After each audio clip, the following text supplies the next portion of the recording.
Merry Christmas sa lahat! So, kamusta naman ang mga Pasko nyo? So, nandito pala kami sa Cafe Astoria dito sa Astoria Plaza Hotel, Pasig City. So, breakfast buffet ang in-avail namin dito.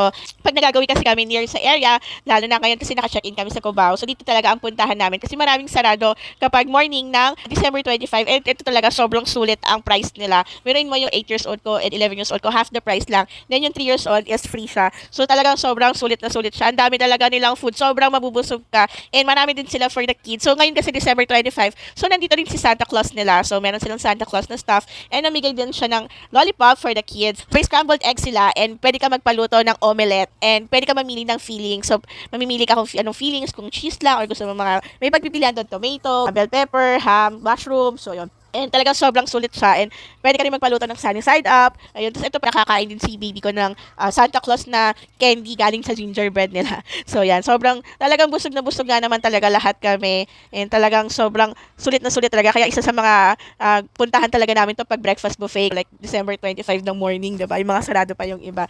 So, yun. Guys, try nyo din dito, guys. Sobrang sulit. So, ito na kasi sobrang kabusugan. Yan na. Wala na. Tulog na. Ayan na. Wala na. Tulog na siya. So, ito nga pala yung mga time ng kanilang mga buffet, may breakfast, lunch, and dinner. So, kita nyo, ito yung bill namin, 2,850 lang. Sobrang sulit, diba? So, ayun, check nyo na lang yung website nila. Thank you for watching and follow nyo ako. Bye!